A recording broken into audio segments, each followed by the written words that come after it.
Thank you, Bruce, and it really is a pleasure to be here this afternoon. And I'm going to kind of change up what we think of when you get a government person up here talking about performance, and start with a video really quickly.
The video was a great project that some of my colleagues in Boston did, and it shows something that is not really one of those everyday issues or items in City Hall that we think of as beautiful, but it was people get married in City Hall every single day.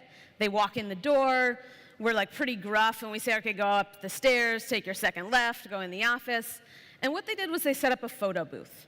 A tiny, tiny innovation that can completely change the type of experience that these individuals on one of the most important days of their lives are having with government. And it's one of those that at the end of the video, you're actually like, I love government. That's not something that most of us feel every single day of the week. But I think this notion of civic innovation, Peter's talk couldn't have come at a more perfect time, because I think he described some of the really awesome things that are happening in the world of civic innovation, but it requires a response on the side of government to actually allow a lot of this stuff to happen.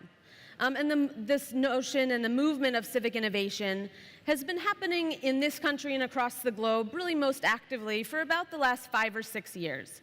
And I would put Boston and the Mayor's Office of New Urban Mechanics there that Mayor Menino created as really the star in this country sort of catalyzing civic innovation. And it's happening across lots of different cities. Here, Deborah Lamb is an awesome Chief Innovation Officer, and I know this is something that you guys know and is really embedded in the culture of Pittsburgh. And so what is New Urban Mechanics? Kind of a strange name. We're an R&D lab. We're a place to fail. We're a civic innovation shop. We can aggregate the risk that is needed to try new things inside government. It is not the best day for a chief procurement officer to end up on the front page of the newspaper. So that, I think, in a lot of cases, inhibits people's willingness to take risk. We can help them do that. The first day that I came to Philadelphia, I had a meeting with Mayor Nutter, and this is a direct quote. This isn't one of those made-up quotes by our press team. He said, if you don't fail, you're not trying hard enough. Now, there's a very good reason that the other 26,000 employees of the city of Philadelphia don't have this mandate. Their bosses didn't say that to them, because we're dealing with taxpayer dollars. There's a very clear reality in terms of how we need to manage risk, and we do need to manage it, but we need to create safe places where we can try and where failure is not only accepted, but it's expected. So we work in a lot of ways. We're very lean, to use one of the buzzwords. Our projects are small, they're of limited duration, low dollar, and most of them are in partnerships. We are leveraging the resources that we have in our community, in our government, to try new things. Sometimes that's as simple as connecting an entrepreneur to someone in a different city department. Sometimes it's helping with larger initiatives, but it's sharing the lessons learned that we can talk about in terms of the way that we're trying to address problem solving. What we do in government at the end of every day is problem solve, and we need to promote more innovative approaches to problem solving, and I think that requires bringing new people to the table. One of these projects that we've worked on in Philadelphia is called Fast Forward, and we were very lucky to be one of 5 winners of the Bloomberg Philanthropies Mayor's Challenge in 2013. And as all of you here probably know, external validation is really huge. For us in this new startup office to have Mike Bloomberg say, this is one of 5 projects in this country that I really want to fund, it allowed us to take something that was a rather unsexy topic, procurement, and bring it to the forefront of the challenges that we were focusing on in Philadelphia. So what is Fast Forward? We always knew that there was this really cool entrepreneur-facing piece of the project. We really started with a question. We had a great partnership with a social enterprise accelerator and the Wharton Social Impact Initiative. And we were like, how do we get the world's smartest, most engaged, most innovative problem solvers who are developing apps in Silicon Valley and coming up with things like Yo, which for those of you who don't know was literally an app that allowed you to say yo to someone else. That's it. Like, we have real problems in government, and that should be an opportunity. So how do we how do we redefine our challenges as market opportunities for these folks? How do we then take some of those and accelerate them, give them access to the people who we have who are leading experts inside City Hall? And then how do we give them the opportunity to pilot their solutions with us as a city?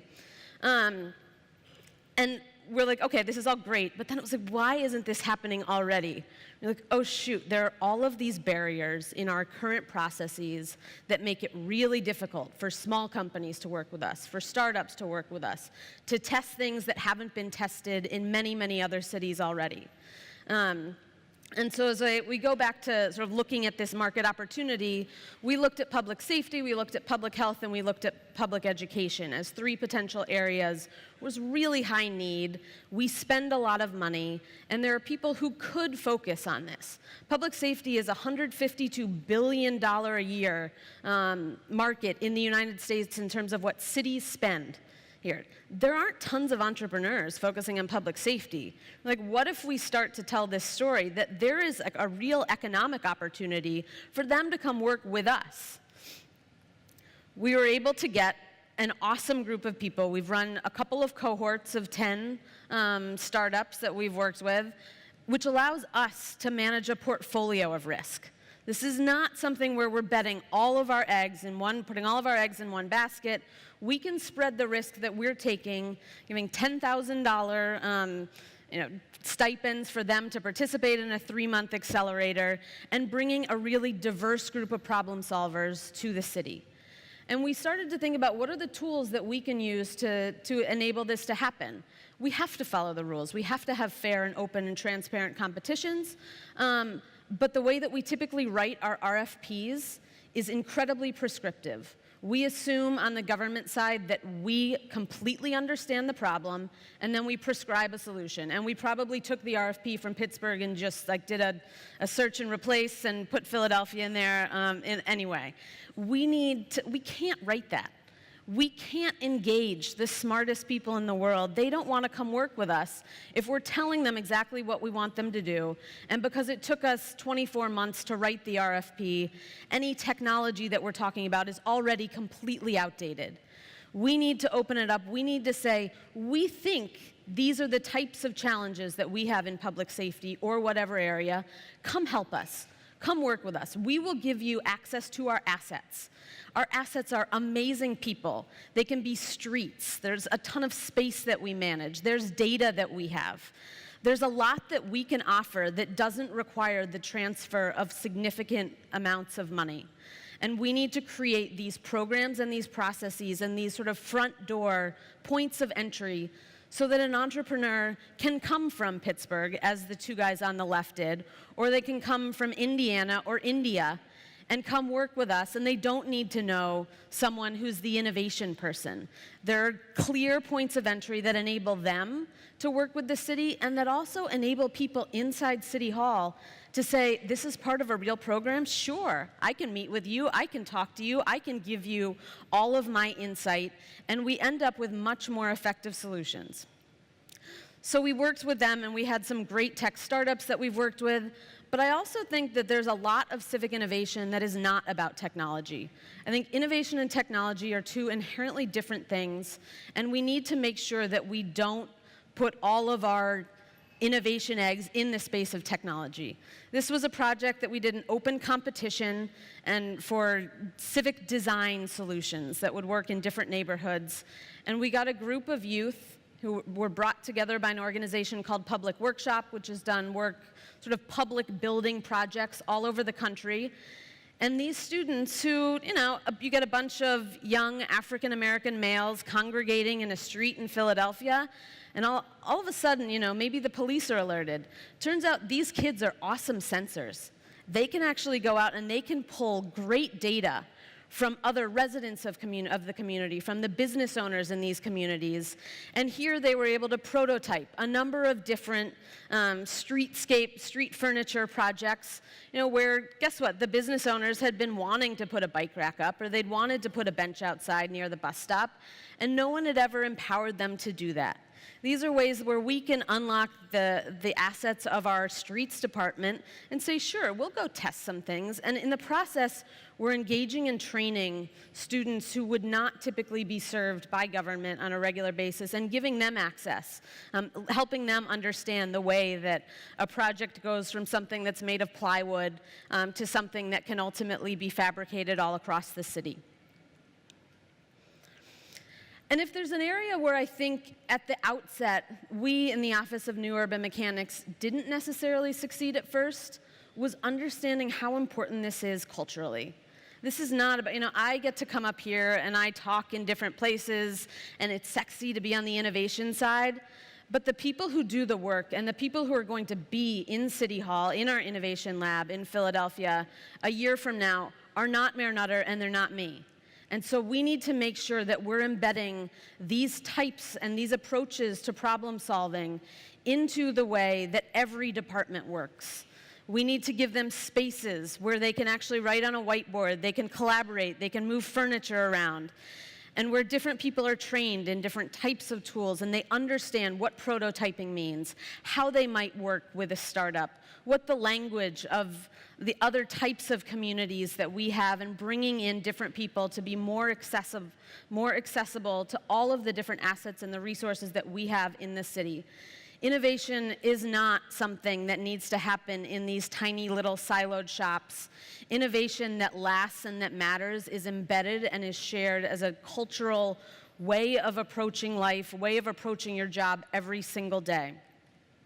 And so to leave things in the words of the late, great Mayor Menino, we are all urban mechanics. I invite you all to join us. This is something that needs to be a national movement. It can't happen in a couple of cities if we're actually going to solve the really deep, intense challenges that we have in our urban communities. Thank you. That was great. Thanks. So I actually want to give you a question that starts from that final thought. You've done a ton of things in Philadelphia. You've actually borrowed, adapted, tailored from Boston.